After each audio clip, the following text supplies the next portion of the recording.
Quel est votre parcours et qu'est-ce que vous avez fait? Quelles sont vos responsabilités passées et présentes?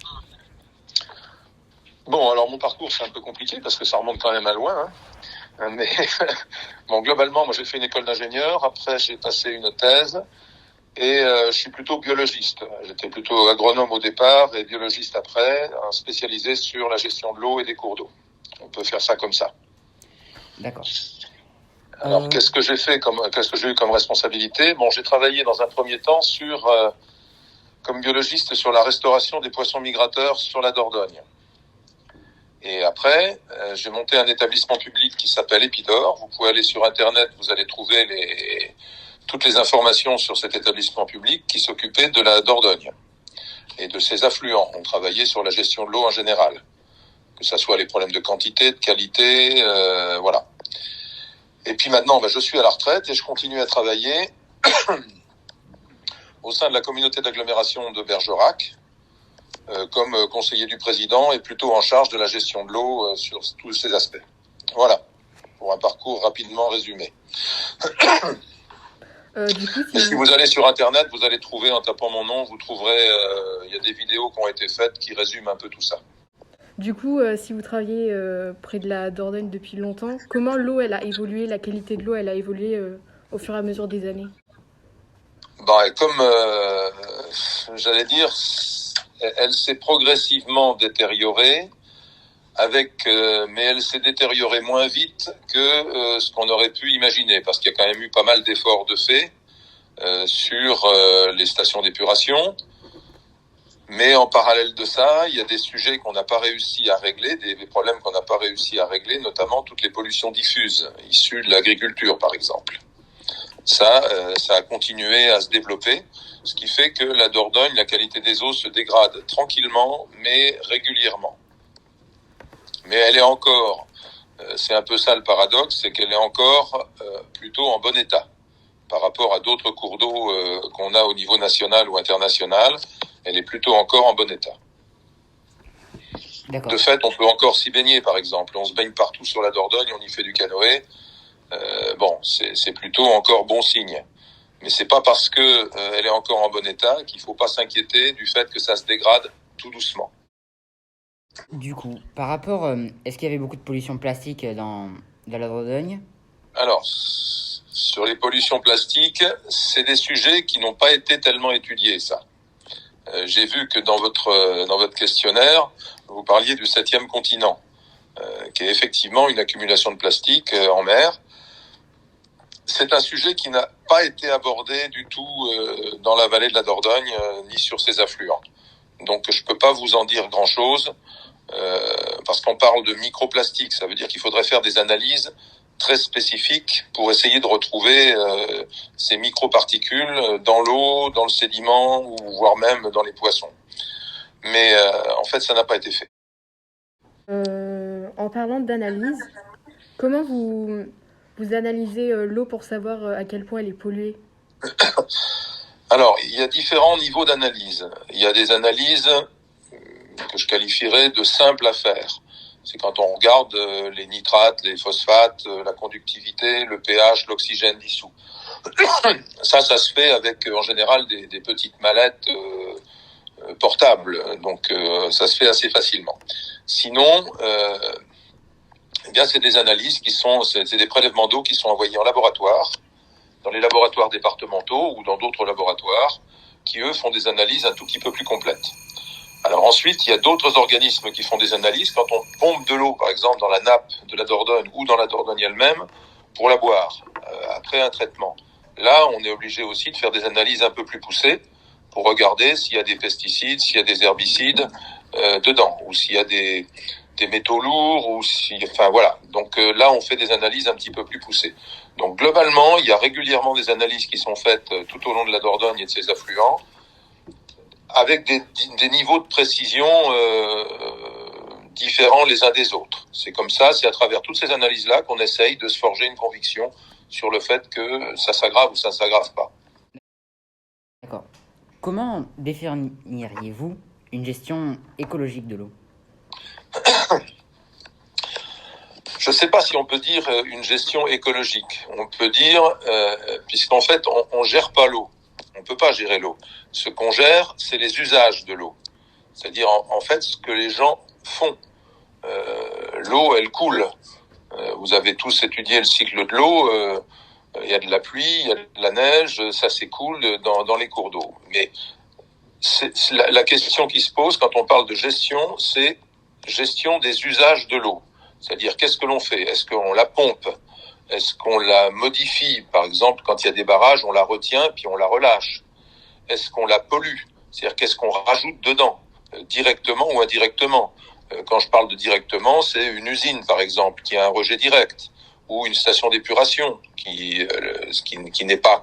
On ne rejette jamais de l'eau de la même qualité que celle qu'on a pompée. Donc, on ne gère pas l'eau, on gère les usages. Et quand on veut faire des efforts pour gérer l'eau correctement, enfin gérer les usages de l'eau correctement, il s'agit simplement de s'assurer qu'on ne va pas la détériorer. Vous avez tous vu dans les toilettes, laissez cet endroit aussi propre que vous l'avez trouvé en arrivant. Bon, gérer un cours d'eau, c'est la même chose. C'est-à-dire, il faut essayer d'user l'eau, parce qu'en fait, on la consomme, on l'utilise, mais quand on la rejette, faut essayer de la rejeter la plus propre possible. C'est pour ça qu'on a inventé les stations d'épuration.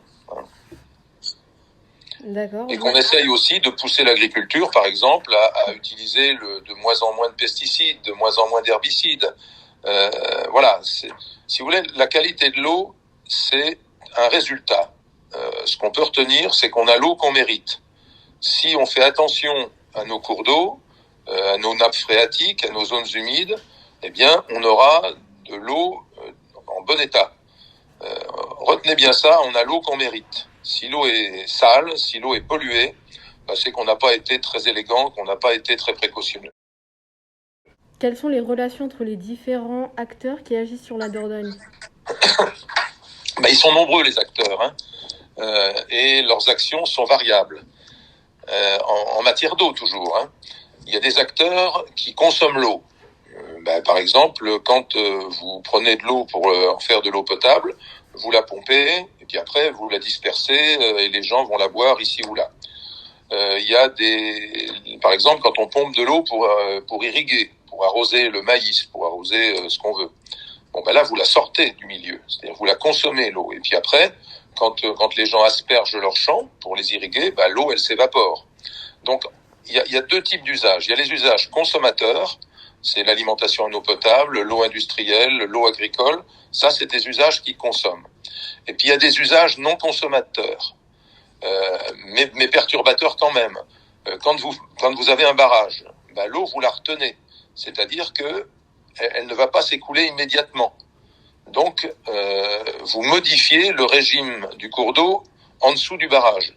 C'est une modification dans le temps. C'est-à-dire, vous retenez l'eau, et puis quand vous en avez besoin, pour produire de l'électricité, par exemple, vous la relâchez.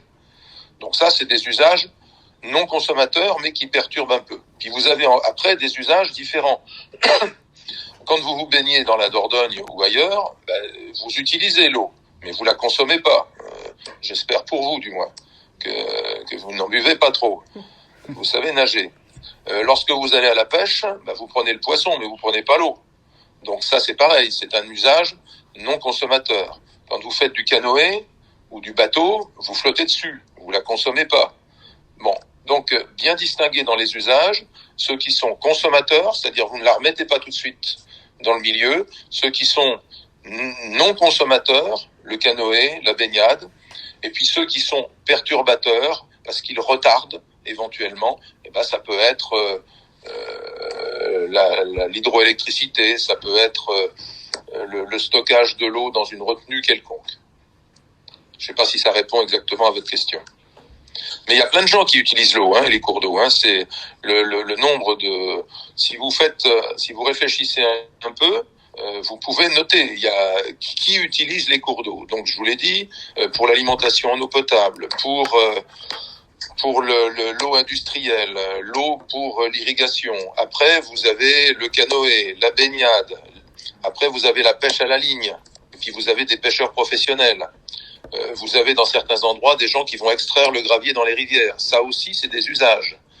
Donc, des usages de l'eau, vous en avez énormément. Et donc, le but de la gestion, c'est d'essayer que chaque usager puisse exercer son activité sans nuire aux autres. Bon, vous savez, c'est comme d'habitude, comme dans la société, hein. On essaye toujours de ne pas nuire à son prochain. C'est un peu la même chose.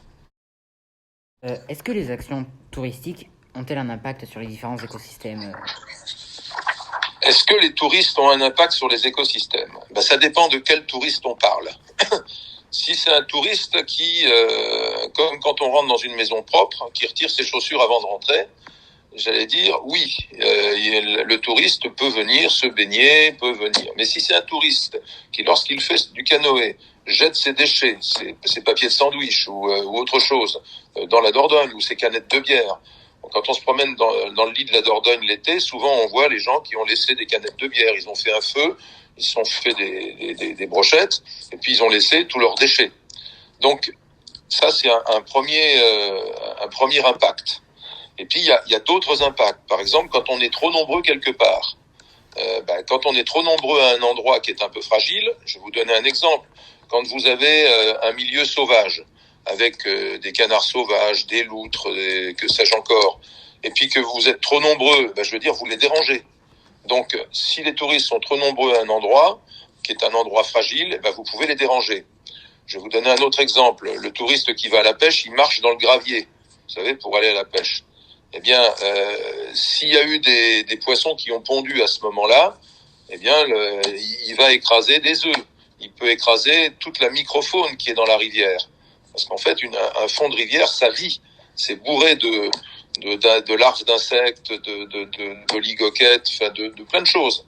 Et donc, quand on marche là-dedans, on écrase. Vous savez, c'est dommage qu'on puisse pas entendre tous ces animaux-là hurler, parce que sinon, chaque fois que vous baladez dans la rivière, vous entendriez des hurlements. Du genre, vous nous marchez sur les pattes. Donc, oui, du tourisme peut perturber, mais il n'est pas obligé de perturber non plus. Quand vous vous baladez en bateau, vous n'êtes pas obligé de rentrer dans les bras morts pour aller perturber les canards qui sont en train de couver ou les poules d'eau. Voilà, c'est ça. Vous n'êtes pas obligé. Quand on rentre dans un milieu naturel, il faut y rentrer en pantoufles plutôt qu'en gros souliers à clous. Du coup, comment on... Il y a un détail aussi que j'oubliais, mais vous savez, on est dans la Dordogne, c'est un milieu qu'on appelle rural, c'est où il n'y a pas forcément beaucoup de monde. Donc, vous habitez, je sais pas si vous êtes à Souillac ou ailleurs, mais globalement, il n'y a pas beaucoup d'habitants. Mais tout d'un coup, l'été, on est dans une région très touristique, où il y a énormément de châteaux, de choses à voir. Vous passez de 1000 habitants à 10 000 habitants. Dites-vous bien qu'il faut que la station d'épuration, elle soit capable d'épurer pendant 2 mois le surplus de touristes qui arrivent. Et ça aussi, ça peut être des sources de pollution. Comment on peut envisager l'avenir de la qualité de l'eau? Ça dépend si on voit le verre à moitié vide ou à moitié plein. Je vous ai dit que la qualité de l'eau de la Dordogne, elle était encore plutôt bonne. C'est d'ailleurs pour ça, je vous rappelle, il ne faut pas oublier ça, que la Dordogne a été classée par l'UNESCO comme réserve mondiale de la biosphère. Il n'y en a pas tant que ça sur la planète. Donc c'est la reconnaissance finalement de la qualité de ce milieu-là. Donc l'eau est encore plutôt de bonne qualité. Mais je vous ai dit qu'elle était en train de se dégrader. Donc ce qu'il faut faire, me semble-t-il, c'est être de plus en plus vigilant, de plus en plus exigeant pour qu'on continue à vivre au bord de cette rivière, en profiter, mais sans la perturber. Ça veut dire qu'il faut qu'on soit... faut toujours rester vigilant, quoi. Faut toujours... le pire n'est pas sûr, mais il faut quand même y faire très attention. Et quelles sont les solutions envisageables pour l'avenir pour mieux Les solutions envisageables pour l'avenir, c'est expliquer encore et encore à tout le monde que on ne vit pas contre la nature, mais on va vivre dedans et avec. On en fait partie. Et donc, de fait, il faut systématiquement expliquer aux gens que finalement, c'est fragile, tout ça. Tout à l'heure, vous me posiez la question, quels sont les usages de l'eau? J'en ai oublié un, et c'est le plus important que j'ai oublié. C'est la vie aquatique, c'est les poissons, c'est les loutres. si vous voulez, tous ces animaux-là sont les premiers usagers de la rivière. Et ils n'ont pas forcément besoin qu'on vienne les enquiquiner, ils ont besoin qu'on leur laisse de l'eau propre. Donc c'est vraiment l'usager prioritaire. Alors qu'est-ce qu'il faut faire ? Il faut que tout le monde soit conscient, tout le monde soit informé de la fragilité de ces milieux-là et que on diffuse en permanence ce message. Faites attention, prenez-en soin. Si c'est pas pour vous, ça sera pour vos enfants ou vos petits-enfants. Bon, vous êtes jeunes, c'est presque à vous d'être encore plus vigilant d'abord sur vos comportements à vous, mais exiger aussi de vos parents qu'ils soient précautionneux et puis plus tard exiger de vos enfants qu'ils soient conscients. Donc il y a vraiment un effort d'information, de sensibilisation. La nature c'est fragile, on peut l'utiliser, on fait partie de la nature, hein, donc c'est normal qu'on l'utilise, mais en essayant chaque fois que c'est possible de se faire papillon, vous savez, de se faire léger par rapport au milieu dans lequel on est, de pas rentrer dedans avec des chaussures à clous. Moyennant quoi, on va pouvoir profiter encore de la Dordogne pendant longtemps. Mais il faut quand même savoir qu'il y a le changement climatique qui arrive, on aura moins d'eau dans certaines périodes, on en aura plus à d'autres. Donc ça veut dire quoi ça ? Moins d'eau à certaines périodes, ça veut dire qu'on risque de voir les pollutions se concentrer. Parce que moins il y a d'eau dans les cours d'eau, plus les pollutions qu'on se met dedans, si on les diminue pas, elles vont se concentrer, vous comprenez ça ? Donc on risque d'avoir des niveaux de pollution qui augmentent un peu l'été. Par contre, on risque d'avoir aussi des inondations. Vous avez tous entendu parler des inondations qu'il y a eu sur la Garonne, mais sur la Dordogne aussi, il y en a eu. Donc plus d'inondations, plus de sécheresse, ça va perturber considérablement finalement notre vie au bord des cours d'eau et avec eux. Donc il va falloir qu'on intègre ça. Alors le problème, vous dites que le changement climatique, on n'y peut rien. Si. Vous entendez, il y a une loi climat qui est en train de se préparer en ce moment.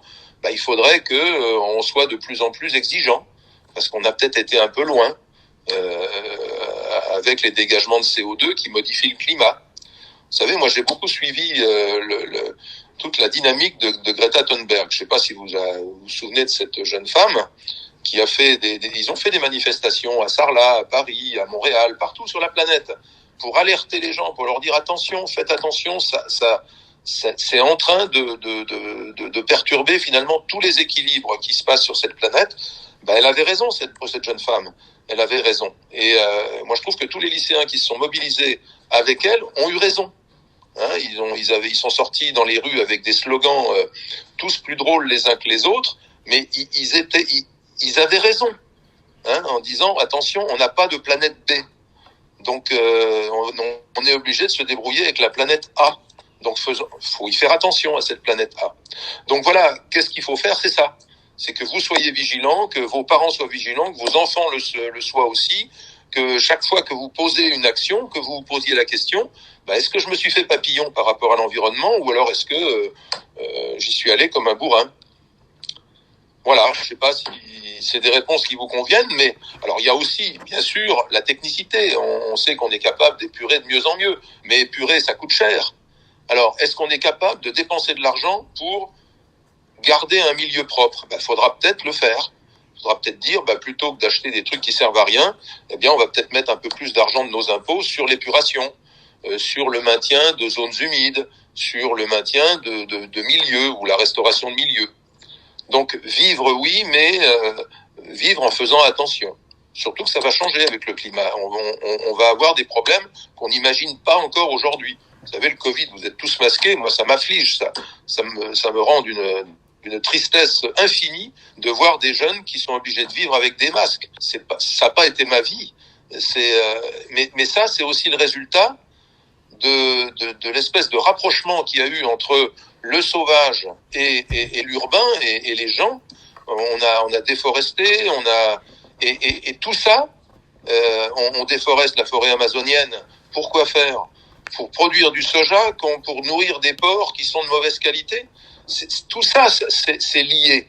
On peut pas parler simplement de l'eau de la Dordogne sans remettre ça dans un contexte planétaire. Faut pas oublier ça. Vous êtes au milieu de quelque chose de compliqué, et moi, je suis optimiste quand même parce que vous êtes jeune et que vous avez envie, mais la situation mérite quand même d'être prise en main. Vous parlez de problèmes que l'on n'imagine même pas. Oui. Qu'est-ce que vous avez comme... qu'est-ce que vous envisagez pour l'avenir comme problème? Ben, écoutez, vous êtes déjà en train d'en vivre un. C'est le Covid. C'est un virus dont on ne sait toujours pas d'où il vient. On imagine que c'est des animaux sauvages qui ont contaminé progressivement les humains. Voilà un problème auquel on s'attendait pas. Enfin, exactement, il y a des scientifiques qui s'y attendaient, mais là, on l'a pris sur la tête ou sur le museau de façon un peu rapide. Qu'est-ce qu'il va y avoir comme autre problème? Bon, moi, il y en a un que je vois arriver, c'est les sécheresses. On a tous besoin d'eau pour vivre. Et puis, il y a des pays qui en ont encore un peu plus besoin que d'autres.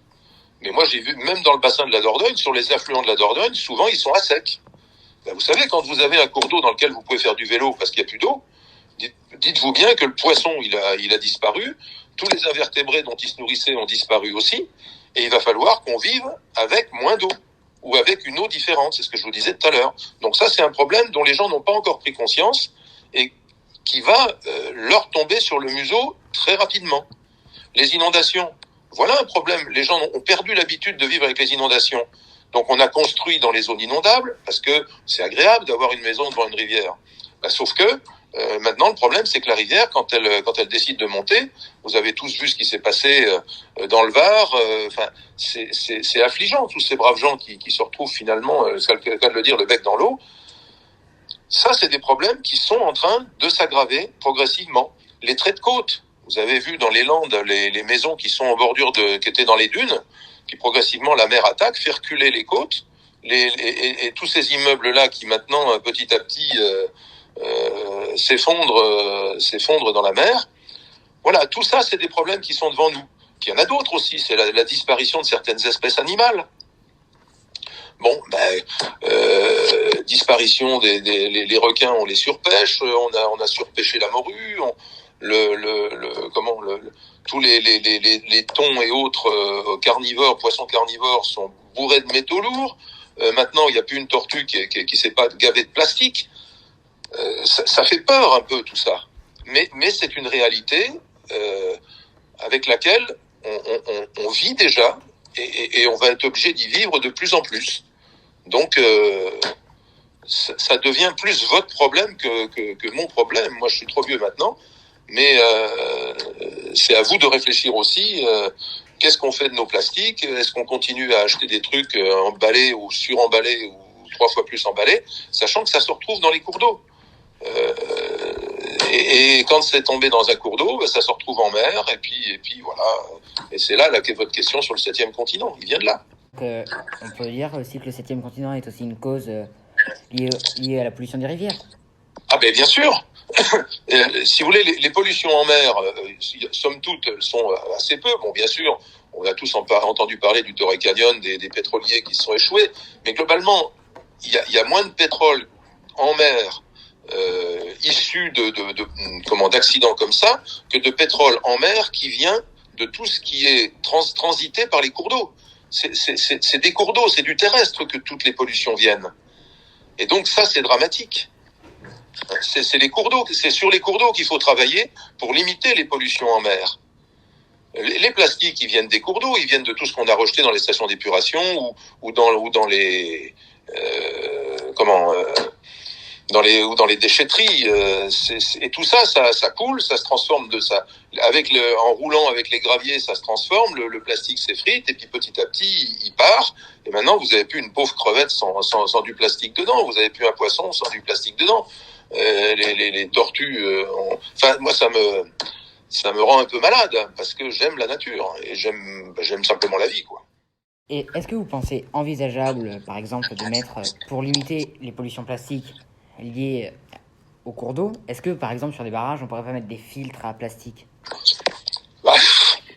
Il y a plein de gens qui ont essayé de mettre, mais vous savez, quand les barrages, ils retiennent rien. Et puis les plastiques, quand ils sont beaucoup trop fins, qu'ils ont été transformés, ça passe avec la masse d'eau. Tout ça transite dans les turbines. Non, c'est pas à ce niveau-là.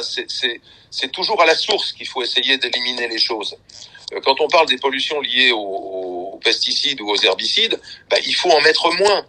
Il faut plutôt travailler les sols, revenir à un travail des sols plutôt que de demander aux plantes on se moque du sol et on vous fout du nitrate, des phosphates, et puis quand il y a trop d'herbe, on met du désherbant. C'est-à-dire qu'il faut essayer de travailler plus proche de la nature. C'est d'ailleurs ce que font les agriculteurs bio. Il faut les encourager, ces braves gens. Parce que c'est en encourageant le développement de l'agriculture bio qui prend en compte le sol qu'on réussira à limiter les pollutions. Sur les plastiques, si vous achetez pas votre iPhone avec 4 emballages plastiques que vous foutez dans votre poubelle elle part dans la cuve à déchets, ça part dans la déchetterie. Quand il y a du vent, ça s'envole. Et puis ça y est, c'est barré dans la nature, ça repart dans le cours d'eau et ça y est, c'est grillé. Donc en fait, c'est nous les responsables. C'est pas les barrages. Le barrage, il est au milieu. Bon, la flotte, elle passe, quoi. Alors bien sûr, je dis pas qu'on peut partir un peu, mais quand il y a beaucoup trop d'eau, ça. Vous savez, quand il y a les crues, inutile de vous dire que vous retenez plus rien. Hein. Donc c'est en amont, c'est au premier achat que quand vous allez acheter quelque chose, regardez si c'est emballé dans du plastique, laissez tomber. Et ça, vous pouvez le dire aussi à vos parents. Oubliez le plastique, allez emmener votre bocal en verre pour aller chercher le riz. Oubliez le plastique. C'est chaque. On devrait plus vendre de plastique. Bon, ça se fait progressivement. Maintenant, on remet plus souvent des sacs en papier. Ça, c'est vrai. Et ça, c'est plutôt positif. Mais il y a un boulot qui est titanesque. Bon, vous savez, il y a Malraux qui a dit « Rien ne sert jamais à rien, mais il faut toujours tout faire pour changer les choses ». Et ben, c'est comme ça qu'il faut voir le problème. Donc, il faut toujours tout faire, à commencer par vous. Mais c'est pas une leçon de morale, hein. Je dis ça, moi je suis au milieu de vous, pareil, hein. Je fais des conneries pareilles, j'en ai fait, donc bon, basta, quoi. On fait ce qu'on peut aussi, hein.